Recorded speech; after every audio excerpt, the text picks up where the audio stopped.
बहुत समय पहले की बात है। एक मगधपुर नाम का राज्य था, जिसकी प्राकृतिक सुंदरता का वर्णन करना भी कठिन है। चारों ओर हरे भरे वन, कल कल बहती नदियां और हवा में फूलों की मीठी सुगंध।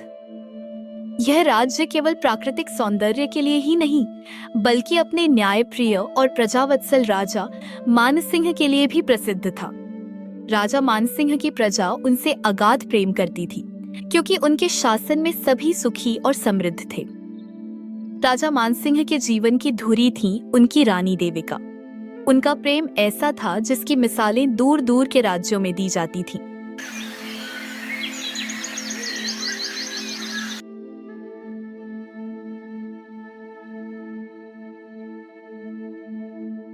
रानी कहाँ है? क्या संदेश है? महाराज, रानी साहिबा अपनी सखियों से मिलने गई हैं।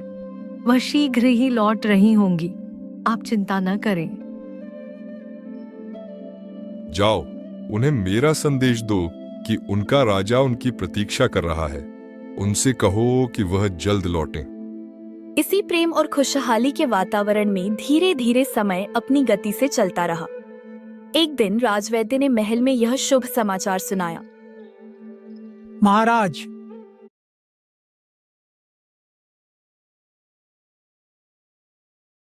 शुभ घड़ी आ गई है। रानी देविका गर्भवती हैं। यह समाचार पूरे राज्य के लिए हर्षोल्लास लेकर आया है। अद्भुत! ये समाचार तो मेरे जीवन का सबसे बड़ा सुख है। तत्काल घोषणा करो, दरिद्रों के लिए भंडारे खुलवा दिए जाएं और स्वर्ण मुद्राएं लुटाओ। यह 9 महीने रानी की सेवा में समर्पित होंगे। दासी, सुनिश्चित करना कि रानी को किसी प्रकार का कष्ट न हो। 9 महीने उन्होंने रानी देविका की सेवा में समर्पित कर दिए। उनकी छोटी छोटी इच्छाओं को पूरा किया। राजा और रानी दोनों ने मिलकर आने वाली संतान के लिए सैकड़ों सुंदर सपने बुने। स्वामी, मुझे ऐसा लगता है कि हमारी संतान हमारे प्रेम को एक नया रूप देगी। मैं कितनी सौभाग्यशाली हूँ कि मुझे आपका इतना गहरा प्रेम मिला। देविका, तुम केवल मेरी रानी नहीं, तुम मेरा जीवन हो। मैं बस यही चाहता हूं कि तुम और हमारी संतान दोनों सुरक्षित रहें। हमारी यह छोटी सी दुनिया अब पूर्ण होने वाली है। अंततः वह शुभ घड़ी आई। पूरे महल में मंगल गीत गाए गए और रानी देविका ने एक अत्यंत सुंदर पुत्री को जन्म दिया। नवजात कन्या का मुखमंडल चंद्रमा के समान तेजोमय था, पर विधाता को कुछ और ही मंजूर था। पुत्री को जन्म देने के कुछ क्षणों बाद ही रानी देविका का स्वास्थ्य अचानक बिगड़ा। महल में खुशी की लहर गहरे शोक और रुदन में बदल गई। महाराज, मुझे क्षमा करें। हमने हर संभव प्रयास किया, पर रानी साहिबा वह अब इस संसार में नहीं रही। झूठ! ये झूठ है। देविका, मेरी देविका मुझे छोड़कर नहीं जा सकती। तुम कैसे कह सकते हो? वह अभी अभी तो मां बनी है। मेरी दुनिया उजड़ गई। मैं इसके बिना कैसे रहूंगा? राजा मानसिंह का दुख इतना गहरा था कि वह विवेक और संतुलन खो बैठे। उनका प्रेम तीव्र शोक और अपराध बोध में बदल गया।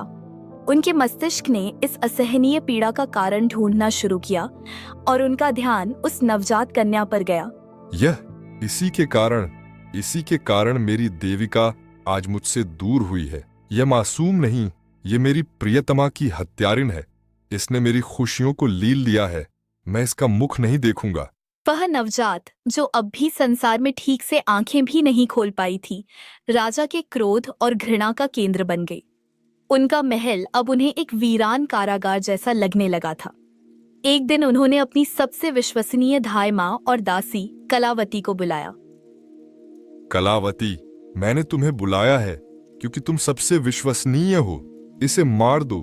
मैं इस अपशकुनी का मुंह नहीं देखना चाहता। इसी की वजह से मेरी रानी मुझसे दूर हुई है। एक पल भी यह मेरी आंखों के सामने न रहे। इसे मेरे राज्य से, मेरे महल से, मेरे जीवन से हटा दो। राजा मानसिंह के ये कठोर शब्द सुनकर दासी कलावती का हृदय करुणा से भर गया। वह नवजात कन्या फूलों से भी कोमल थी। महाराज, हे राजन, शांत हो जाइए आप इतना बड़ा अधर्म मत कीजिए। यह बच्ची मासूम है, इसका क्या दोष। आप इस समय गहरे दुख में हैं, इसलिए आपको उचित अनुचित का भान नहीं हो रहा है। सोचिए, यह बच्ची माँ के जाने का गम आपको देने नहीं आई है, बल्कि आपकी वंश बेल को आगे बढ़ाने आई है। अगर आप इसे मार देंगे तो आपके सिर पर एक अबोध की हत्या का पाप लगेगा, जिससे आपकी आत्मा कभी शांत नहीं होगी। रानी देविका की आत्मा भी यह देखकर प्रसन्न नहीं होगी। महाराज, मैं इसे मार नहीं सकती, मुझे आज्ञा दीजिए। मैं इस राजकुमारी को पालूंगी। यह इस महल में रहेगी, पर मैं इसे आपकी दृष्टि से दूर रखूंगी। आप इस बच्ची के जीवन पर इतना बड़ा अन्याय मत कीजिए। कलावती के ये मार्मिक शब्द और उनके विवेकपूर्ण तर्क सुनकर राजा मानसिंह का क्रोध कुछ शांत हुआ। उन्होंने अनिच्छा से सिर हिलाया। ठीक है कलावती, मैं तुम्हारी निष्ठा का सम्मान करता हूँ। तुम इसे पालो, पर इसे मेरी आंखों से दूर रखना, और इसका नाम आज से अभागिनी होगा। यह इस महल के लिए और मेरे जीवन के लिए केवल दुख और अपशकुन लेकर आई है। राजा द्वारा त्याग दी गई, पर दासी कलावती द्वारा अपनाई गई राजकुमारी अभागिनी का पालन पोषण शुरू हुआ। कलावती ने उसे अपनी बेटी की तरह पाला। अभागिनी महल में रहती थी, लेकिन उसे किसी भी राजकुमारी जैसा सुख, सुविधा या सम्मान प्राप्त नहीं था। राजा मानसिंह ने उसे पूर्णतः भुला दिया था। महल में उसका जीवन एक नौकर की बेटी जैसा था। बचपन से ही उसे कठोर परिश्रम करना सिखाया गया। वह दिन भर महल के छोटे मोटे काम करती।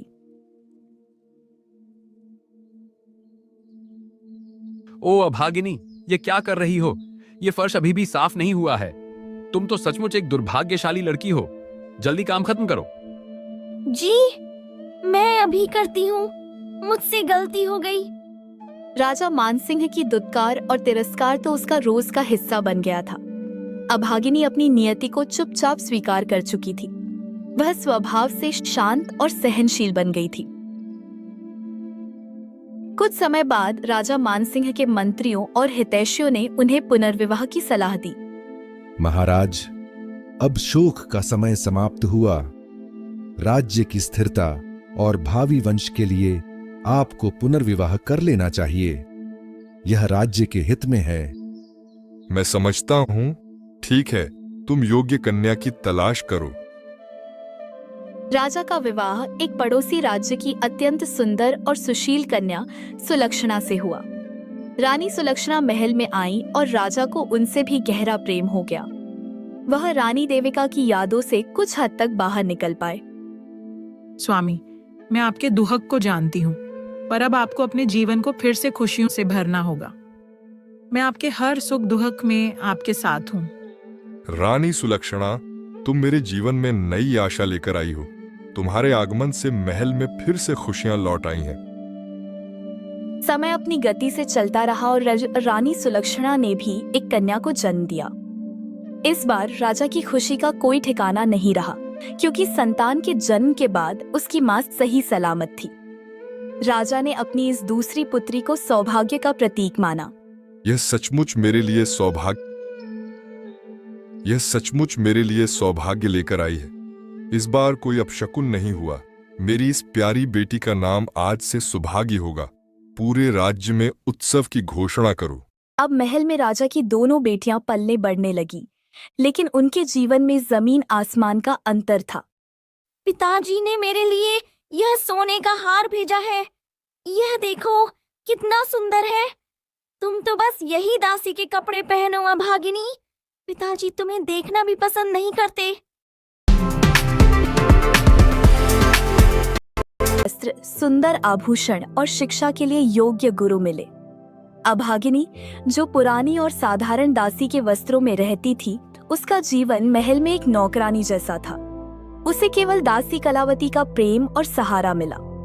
अभागिनी का हृदय धीरे धीरे वैराग्य और ईश्वर भक्ति की ओर मुड़ने लगा। एक दिन राजकुमारी अभागिनी महल के पीछे वाले बाग की सफाई कर रही थी। तभी उसने महल की सीमा से बाहर एक शांत और पवित्र स्थान पर कुछ साधु महात्माओं को एकत्र देखा। वहां भजन कीर्तन की मधुर ध्वनि आ रही थी और बीच में एक तेजस्वी संत बैठे थे जो प्रवचन दे रहे थे। वह संत और कोई नहीं बल्कि महान संत कबीर साहिब जी थे। अभागिनी के हृदय में अद्भुत शांति जागी। वह तुरंत अपना काम छोड़कर चोरी छिपे उस सभा में चली गई और एक कोने में बैठकर कबीर के भजन कीर्तन और प्रवचन सुनने लगी।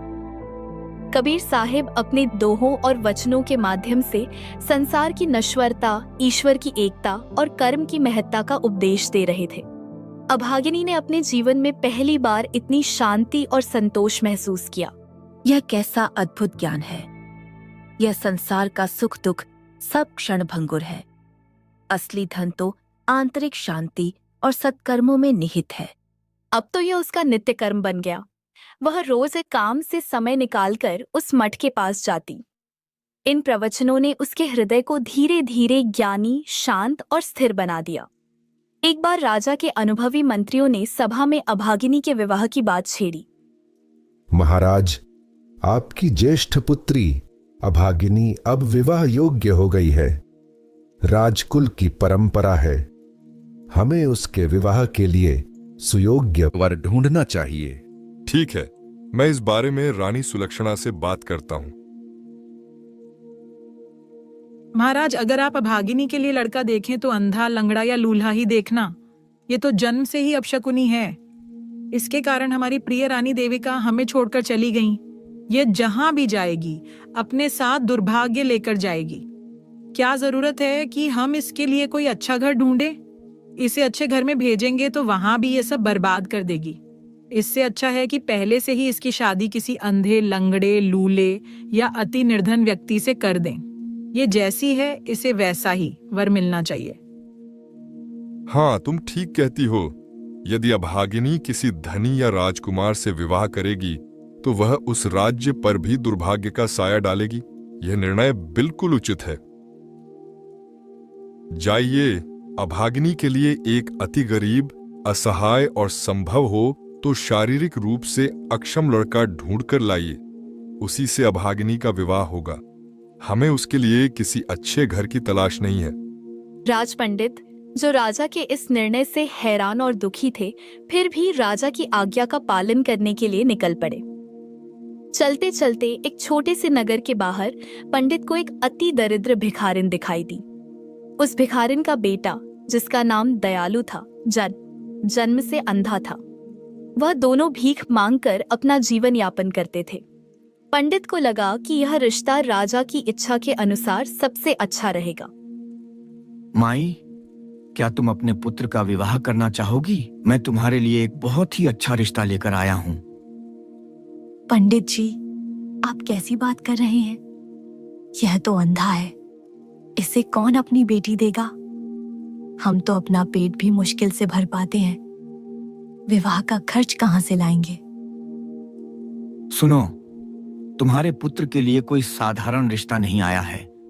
तुम्हारे पुत्र के लिए राजा मानसिंह की बेटी का रिश्ता आया है। अगर यह विवाह हो गया तो तुम्हारे दिन फिर जाएंगे। तुम गरीबी से बाहर निकल आओगी। राजा की बेटी?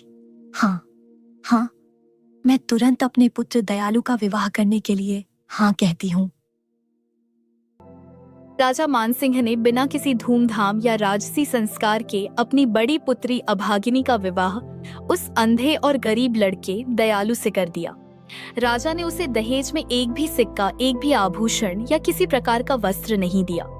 यह विवाह राजा के लिए केवल अभागिनी से छुटकारा पाने का एक साधन था। इसके कुछ ही दिनों बाद राजा ने अपनी छोटी बेटी सुभागी का विवाह एक धनवान, सुंदर और प्रतापी राजकुमार से बड़ी धूमधाम से किया और लाखों का दहेज दिया। दोनों बेटियां अपनी अपनी ससुराल चली गईं, पर उनके भाग्य की रेखाएं पूरी तरह से विपरीत थीं। जब अभागिनी अपने ससुराल पहुंची तो वह एक छोटे से नगर के एक जीर्ण शीर्ण झोंपड़े को देखकर हैरान रह गई। वहां चारों ओर गरीबी थी। घर में न तो खाने के लिए पर्याप्त अन्न था, न रहने का कोई उचित प्रबंध। उसके पति दयालु और सास दोनों भीख मांगकर अपना जीवन यापन करते थे। अभागिनी ने अपने मन को शांत रखा और इस नई परिस्थिति को भी अपने कर्म के रूप में स्वीकार कर लिया। सासू माँ, घर में खाने को कुछ नहीं है। मेरी माँ दासी कलावती ने मुझे विदाई के समय कुछ सूखे चावल दिए थे, मैं इन्हें ही आज पका लेती हूँ। आप इसकी चिंता न करें। ठीक है बेटी, अब जो है उसी से काम चलाओ। अभागिनी ने वह थोड़े से चावल पकाए। उसने अपनी सास और अपने पति दयालु को भरपेट खिला दिया, पर अपने लिए कुछ नहीं छोड़ा और वह खुद भूखे पेट ही सो गई। उसका शांत हृदय और निस्वार्थ प्रेम उसके भीतर के ज्ञान का प्रमाण था। अगले दिन उसका पति और सास दोनों भीख मांगने के लिए निकल पड़े। अभागिनी ने घर की सफाई की और दोपहर तक उनका इंतजार करती रही। माँ जी, आप लोग भीख मांगकर जो कुछ लाते हैं वह हमारे गुजारे के लिए पर्याप्त नहीं है। इस तरह तो हम एक दिन भूखे ही मर जाएंगे। आप यदि आज्ञा दें तो मैं भी कुछ काम कर लूंगी। मैं घर को गरीबी से बाहर निकालना चाहती हूँ। बहू, तुम तो एक राजकुमारी हो, तुम यह कठोर काम कैसे कर पाओगी? तुमने तो कभी कष्ट नहीं झेला होगा। हाँ, मुश्किल तो होगी, पर मैं कर लूंगी। वैसे भी मुझे अपने पिता के महल में काम करने की आदत है। मेरा जीवन कभी भी राजकुमारी जैसा नहीं रहा।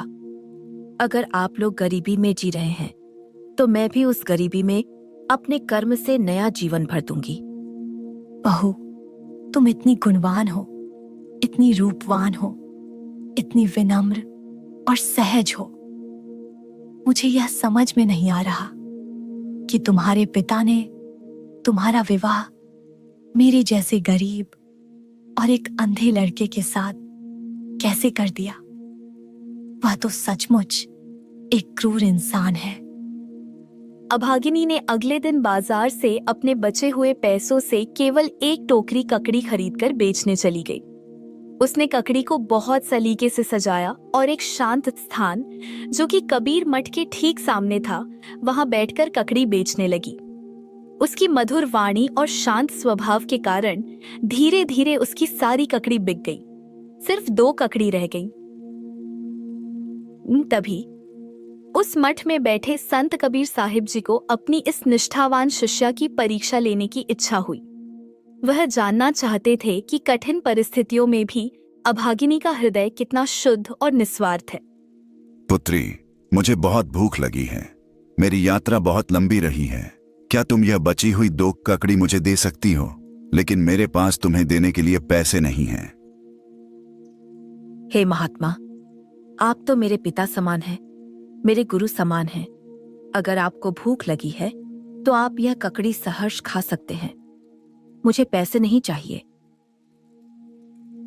मेरे पिता तो मुझसे नफरत करते हैं, वह मुझे देखना भी पसंद नहीं करते। और मेरी माँ कलावती को छोड़कर मेरे पति अंधे हैं और मेरी सास भीख मांगती है। मेरे पास इस संसार का सब कुछ है, बस एक पिता के प्यार की ही कमी थी। तो आप ही मेरे गुरु हो, आप ही मेरे पिता हो। आप प्यार से इस ककड़ी को खाइए और अपना आशीर्वाद दीजिए। खाने के बाद वह अपने रूप में वापस आ गए और उन्होंने अभागिनी से कहा, बेटी, तुम अपनी सास और पति को दीक्षा दिलाओ और परमात्मा के भक्ति करो। इस संसार के भौतिक सुखों में कुछ नहीं रखा है। अभागिनी ने पूरे विश्वास के साथ ऐसा ही किया। उसने अपने पति और सास को कबीर साहिब जी से दीक्षा दिलाया और तीनों भक्ति करते रहे। कुछ दिनों बाद संत कबीर साहिब की अद्भुत चमत्कार हुआ। यह क्या है? मेरी झोपड़ी की जगह एक आलीशान भव्य महल खड़ा है। यह तो किसी स्वर्गलोक जैसा है।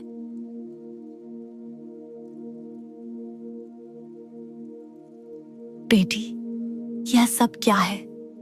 क्या हम स्वप्न देख रहे हैं? माँ जी, यह और कोई नहीं, यह गुरु जी की कृपा है। वह पूर्ण परमात्मा है। मैं उन्हें पहचान नहीं सकी थी। यह उनकी दया है। तभी उसका पति दयालु वहां आया, लेकिन इस बार वह पहले जैसा नहीं था। उसके चेहरे पर तेज था और उसकी आंखों में रोशनी थी। देखो, मेरी आंखें वापस आ गईं। मैं देख सकता हूं, मेरी दृष्टि लौट आई है। यह सब देखकर अभागिनी अपने आंसुओं को रोक नहीं पाई। वह खुशी से रोने लगी और हृदय से संत कबीर साहिब को बारंबार धन्यवाद देती रही। अभागिनी और दयालु अब अत्यंत हेल्थ इंश्योरेंस आपको हॉस्पिटल के लाखों के बिल से बचाता है और टर्म लाइफ इंश्योरेंस आपके बाद परिवार को सहारा देता है। ये दोनों आज ही करवाइए policybazaar.com से। अब छोटी छोटी मंथली पेमेंट्स में, महंगा नहीं।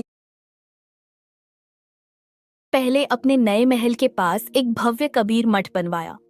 अब वे हर रोज वहां भजन कीर्तन करते थे, साधु संतों को भोजन कराते थे और गरीब व असहाय लोगों की मदद किया करते थे। उनका जीवन अब पूरी तरह से सेवा और भक्ति को समर्पित हो गया था। इधर अभागिनी के पिता राजा मानसिंह अपने राज्य में धीरे धीरे गरीब और कमजोर होते जा रहे थे। रानी सुलक्षणा के अपशकुन, राजा के अहंकार और अभागिनी के प्रति किए गए अन्याय के कारण उनके राज्य से समृद्धि दूर होती जा रही थी। उन्हें राजकाज में लगातार घाटा हो रहा था और उनके कोष खाली होते जा रहे थे। जब राजा को गुप्तचरों से पता चला कि उनकी त्यागी हुई बेटी अभागिनी तो अब धनवान हो गई है और एक रानी की तरह एक आलीशान महल में रह रही है, तो उन्हें अपनी भयंकर गलती का एहसास हुआ। ओह, मैं कितना मूर्ख था। मेरी यह बेटी तो सौभाग्यशाली थी। मैंने ही अपने शोक और क्रोध में उसे अभागिनी समझ लिया और उसका विवाह एक अंधे भिखारी से कर दिया। मैंने अपनी ही पुत्री के साथ कितना अन्याय किया। इसी बीच अभागिनी के पति दयालु, जो अब देख सकते थे, ने अभागिनी से कहा, प्रिय, हमने कबीर मठ बनवाया है तो हमें अपने ससुराल को निमंत्रण देने जाना चाहिए। राजा मानसिंह को हमें आदर से बुलाना चाहिए। बेटा, तुम कौन हो? किस राज्य से आए हो? महाराज, मैं वही अंधा और गरीब हूं जिसके साथ आपने अपनी ज्येष्ठ पुत्री अभागिनी का विवाह किया था। राजा को अपने दामाद को इस शाही रूप में देखकर बहुत शर्मिंदगी महसूस हुई। उनकी आंखें झुक गईं। उन्होंने तुरंत दयालु से क्षमा मांगी। मुझे क्षमा कर दो दामाद, मैंने अपनी बेटी के साथ बहुत बड़ा अन्याय किया। मेरी बेटी बहुत भाग्यवान है। इधर अभागिनी की छोटी बहन सुभागी अपने पति के घर जाकर बहुत गरीब हो गई थी। उसके पति का धन धान्य नष्ट हो गया था।